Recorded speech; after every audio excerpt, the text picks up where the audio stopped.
ఓం నమో వెంకటేశాయ. ఉగ్ర శ్రీనివాసమూర్తి ఉగ్రత శ్రీ మలయప్ప స్వామివారి అవతరణం తెలుసుకుందాం. మనం తిరుమలలో జరిగే శ్రీవారి బ్రహ్మోత్సవంలో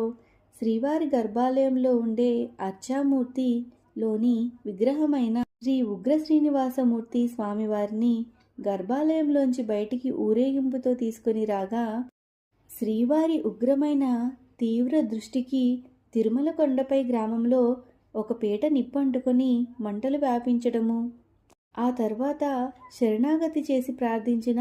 భక్తజనులలో శ్రీవారు తాని అనాచారాన్ని సహించలేనని, తాను రానున్న కాలంలో కొండపైకి వచ్చే పాపాత్మల దృష్టిని సహించలేనని స్వామివారి నిష్టకు ఆచారమునకు తగినట్టు మడి అనుష్ఠానములు అర్చక స్వాములు కూడా పాటించినందువల్ల రానున్న కాలంలో శ్రీ ఉగ్ర శ్రీనివాసమూర్తి వారి విగ్రహాన్ని ఇలాగా గుడి బయటకు ఊరేగింపుగా తీసుకొని రాకూడదని చెప్పి ఆ ఉగ్ర శ్రీనివాసమూర్తి విగ్రహాన్ని గర్భాలయంలోనే మూరవిరాటు స్వామివారికి కుడివైపున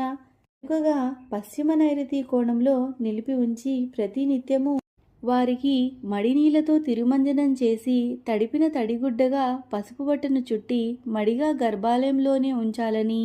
తమను ఎట్టి పరిస్థితుల్లోనూ గుడి బయటకి జనసామర్థ్యంలోకి తీసుకొని వచ్చి మైలపరచరాదని చెప్పి శ్రీవారి ఆజ్ఞను ధిక్కరిస్తే ప్రమాదాలు తప్పవని హెచ్చరించిన సంఘటన శ్రీవారి ఆలయపు గత చరిత్రలో గమనించాం. ఆ తర్వాత కాలంలో పల్లవరాణి సామవాయి అన్న పేరు గల పేరిందేవి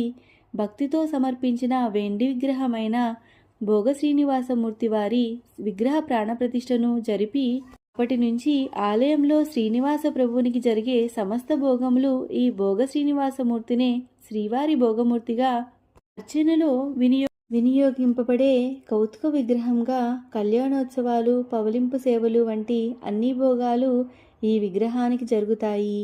ఒక్కసారిగా ఇలా ఉగ్ర శ్రీనివాసమూర్తి వారు ఆలయ ఉత్సవంలో తమను జనసామర్థ్యంలోకి తెచ్చి మైలపరచరాదని ఆదేశించినందువల్ల శ్రీవారి ఆలయంలోని అర్చక స్వాముల్లో ఒక గొప్ప ధర్మ